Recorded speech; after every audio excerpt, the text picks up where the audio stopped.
Okay, so today we're going to be doing a closure repair on this custom made deep wave unit that one of my clients has had for a while.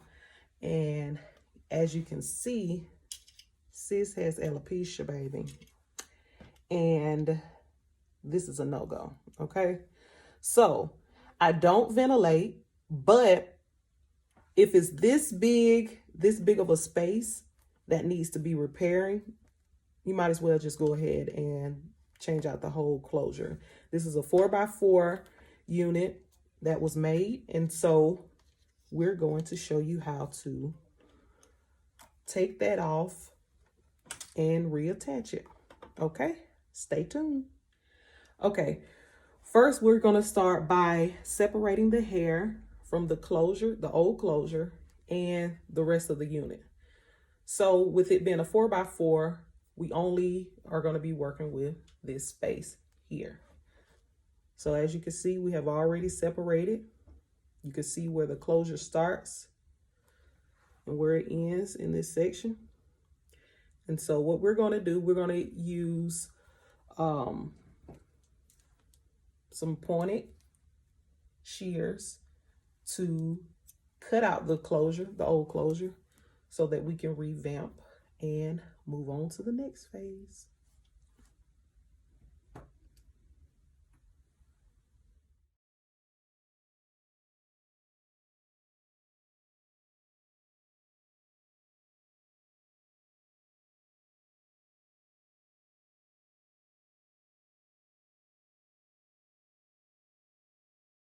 I always like to start with the front when laying down any closure to make sure that it's going to be really flush to your canvas block. So our client is about a 14 front to back. So we're going to place the hairline of the closure at about a 14. I've already kind of pre-measured some stuff out on my canvas block, so to kind of help make it easier, so we'll know, we'll have a starting point. Now I'm making sure that it is centered where it needs to be, and we're going to place a push pin right in the middle.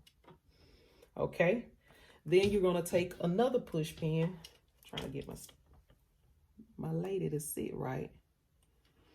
Okay, we're going to take another one. You're going to go directly straight back in the middle here. This is going to be your next pin. You're going to take it, stretch it out, straight back as much as you can, as far as you can, to get it nice and flush. Then we're going to go to the front. I found I saw this lady do give a technique on how she laid her closures, and I was like, okay, let me try that. So even with being a licensed cosmetologist, you always want to be forever learning. Now, in some stuff you want to, based off your professional opinion, some stuff everything you can't take in, all knowledge you can't take in, but I'm always learning. I'm always trying to learn new things, new techniques that's going to help me, work smarter and not harder. Okay. So now we're going to this corner and we're going to pull down to kind of tack it down here. And we're going to go from the next side. So you're going to go from front, back, side, side. Then you're going to do the back corners, side to side. Okay. Because when I first started doing wigs, and it was like it was getting the closure to lay flat on the canvas block was like the hardest thing ever to me. But, like I said, you always growing, you always learning, and you learn as you go. So, as you can see, we're working our way to the back corner, and using only a couple pins, you see that it's already laid down very flat.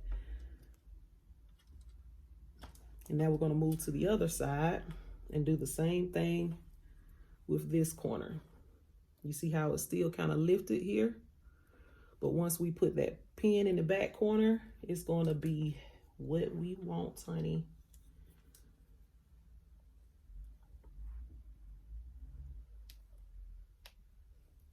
So what you're going to do, you pushing, you kind of lifting up, pull back. And like I said, it's going to give that nice, smooth feel on the side. So the only thing you have to do now is take the rest of the unit and sew it down with your needle and thread. I like to use nylon thread. Always have. Nylon thread is so much healthier for the hair. It's easier to use to me. The cotton thread tends to buckle up a whole lot more. And I love the C-shape needles. That's just my personal preference. So, yeah. So now what we're going to do, we're going to attach this closure. And it's not really a specific type of technique you have to use, but I like the blanket stitch. To me, it just works better. And yeah, that's what I like to use. Okay, I'm gonna let you see how it looks around. And so it'll be easier. It's gonna be easy just to repair this. Take that hair, and I like to go up under now. As I do this blanket stitch, I'm gonna go up under here, the edge of it, and I'm gonna hook through, I'm gonna latch it through the unit. So I'm gonna show you an example of that as we get ready to start.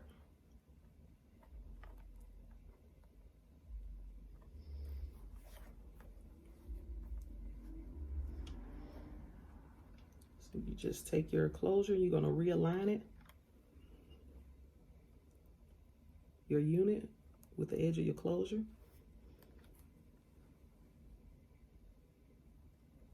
I always like to go through my closure first. I'm just weird like that.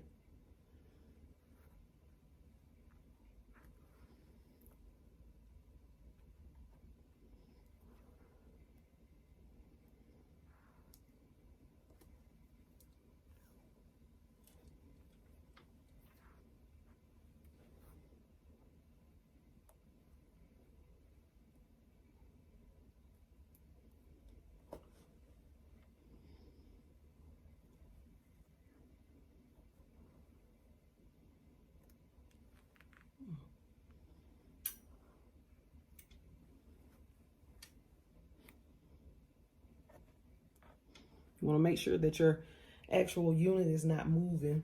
So when you get ready to start stitching, you won't have any issues like what I'm having because I'm being weird. Okay. We're taking it up under, opening up that needle and thread, loop it around, pull through. And you're just going to take small stitches all the way around and do the same thing.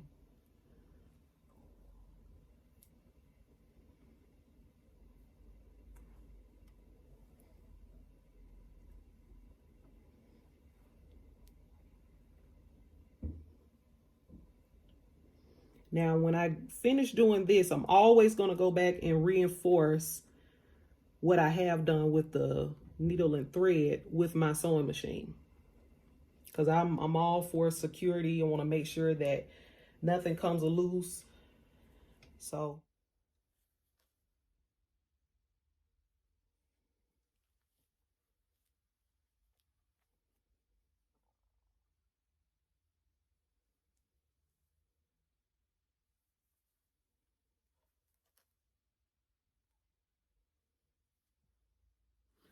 okay, so this is what the unit looks like on the inside after we have sewn down the new closure onto the old unit.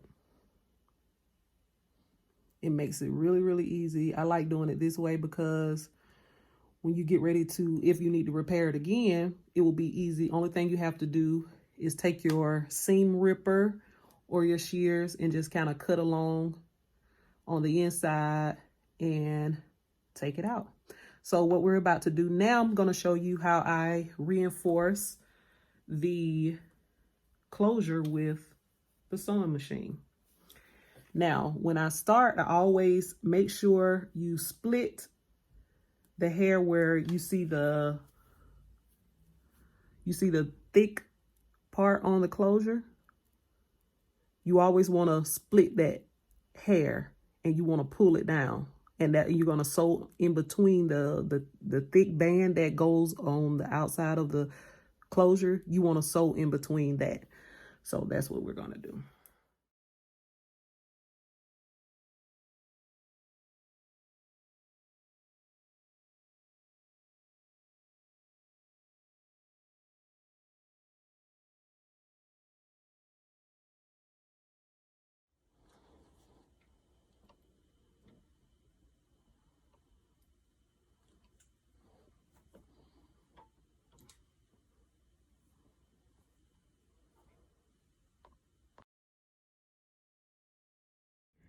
Now, these are the products I like to use when I'm about to bleach knots.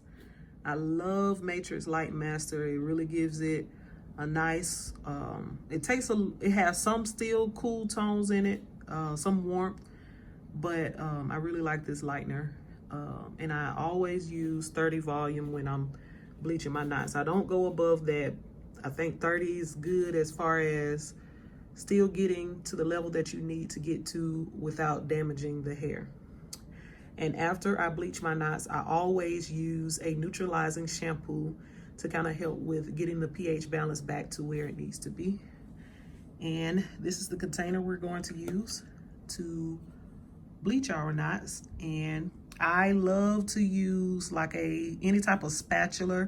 I don't really like to use brushes, but with the spatula, it makes it easier so that when you're painting it on, it just goes on smooth and you have less chance of bleeding that way.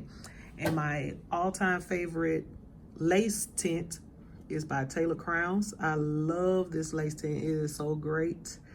She has 6 different ones, and with this particular client, I'm going to be using the almond lace tint. Okay, for one wig or one 4x4 closure, most of the time I take like 1 scoop of the measured cup that they have, and maybe like not a full scoop, but maybe like almost a little bit above half, and that will be enough for a 4x4 closure.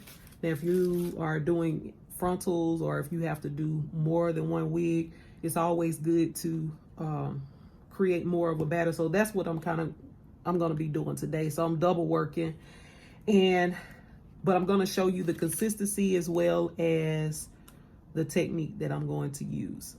Okay, so we're going to take our 30 volume and we're going to pour a good little bit in there, but you want to make sure your consistency is more like cake batter. You want it to be kind of thick. The thicker it is, the better it's going to help it from running through your closure, because you don't want to have any bleeding. You don't want to have you don't want to be having hot roots, so to speak. So you just want to make sure you have enough, and if it doesn't look like you have enough and you need to make it a little bit more smoother, you can just add a little bit more lightener. But this consistency looks pretty good so far. Oh crap, I done broke my spatula. We still gonna make it work though, because it's still awesome. And you can always use a butter knife. Sometimes I've taken the little butter knives and use it.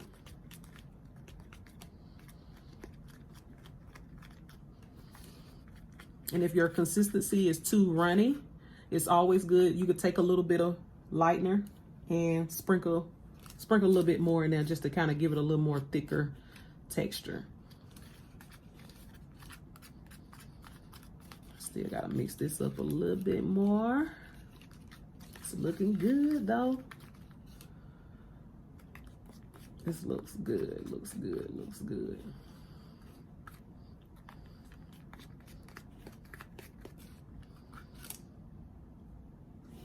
It's not running off of my spatula, so that's a good consistency because you don't want it to be runny.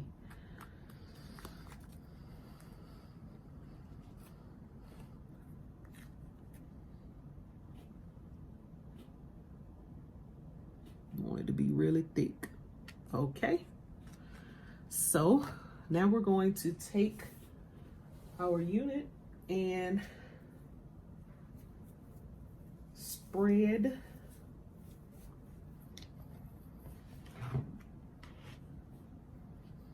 I always like to hold mine up under. I take my fingers and kind of run it through the closure so I can have a nice firm grip.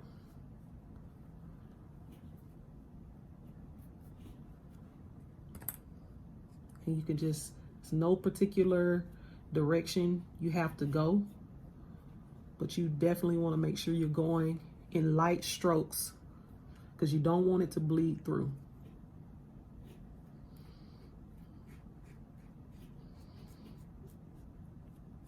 You want to make sure it's saturated. Your hands up under the closure kind of gives you a little room, like in some places where it kind of bulks or fall down. You want to make sure you can take that finger and spread it out so you can make sure you get every area covered.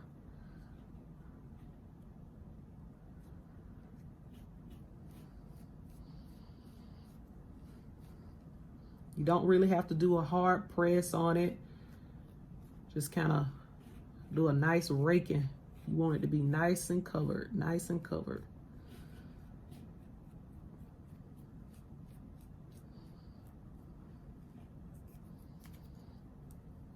Get down towards that. Make sure you get that hairline, because that hairline is what's going to give it that realistic look. And you definitely want to make sure that you bleach the knots on that hairline.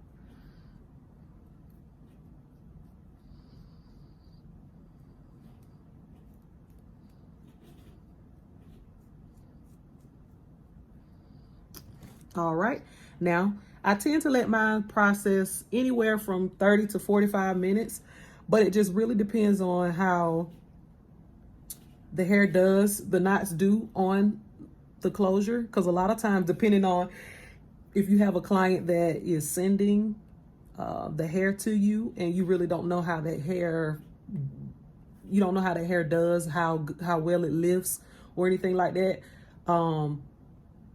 it's always good to kind of just watch it. It's good to watch it because sometimes some hair process longer, some it don't take that long for it to lift. But most of the time, average, I'll say anywhere from 30 to 45 minutes.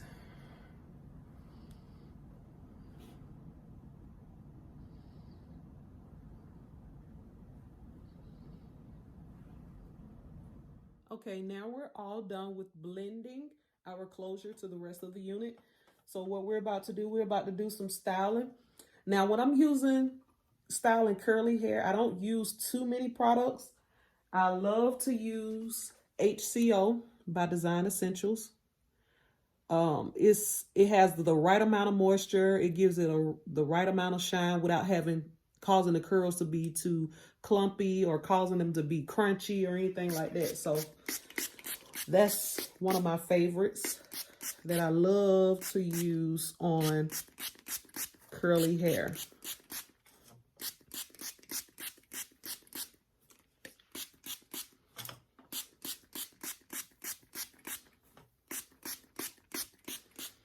All right, another one of my favorites, I like to use this product by On Natural. I don't know if you can really tell. On Natural Curl and Wavy, and it's the coconut milk. It's the coconut milk product. Now, they have other products, but this is like my all-time favorite because it also has a good moisture component that's embedded on the inside of this. It has shea butter, jojoba oil, olive oil, and aloe vera, and vitamin E. And it does not make the hair crunchy, but it really defines your curls really, really good. So this is what we're going to use.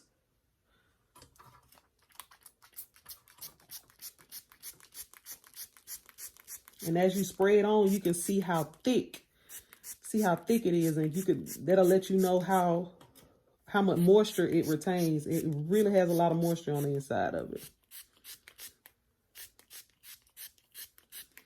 And I like to really saturate it. You can already see those curls becoming more vibrant.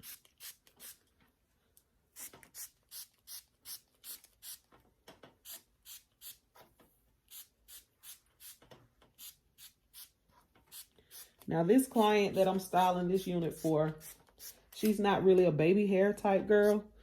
So we're just gonna do like a nice side part and brush the product through.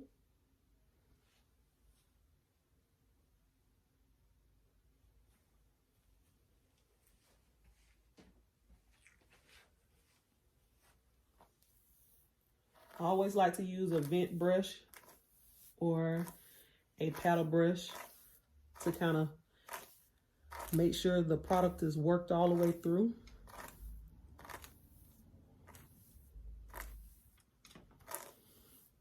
You can also use a dimming brush.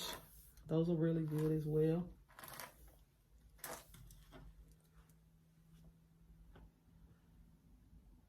Do you see those curls, honey? Oh, I just love curly hair. Woo! Yes, ma'am. Just a nice little lift and activate. Ow. Okay. Now for the hairline, I do like to use a little bit of foam by Design Essentials. They have this platinum mousse.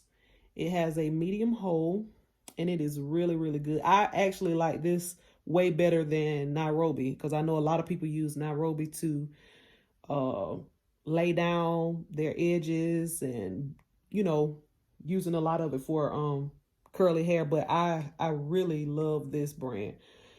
It gives it a good hold. It has nice shine to it, and it doesn't make the hair crunchy either. Because nobody wants crunchy hair, honey. Okay.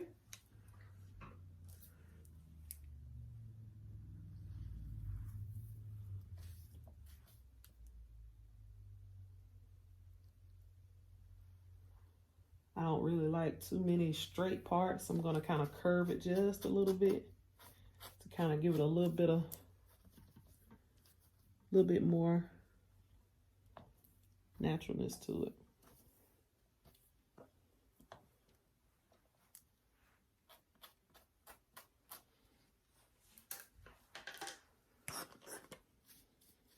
Take a little foam right across the top.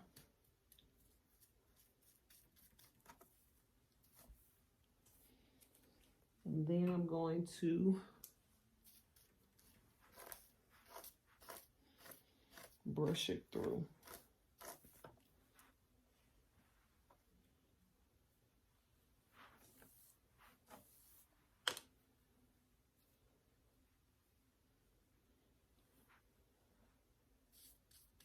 And once she finished drying, I will show you the final look.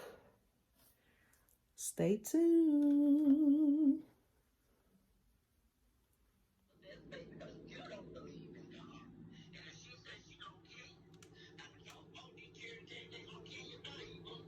You better. 7-year-old kid of both and back no report. Needs a demon children. Demonic spirits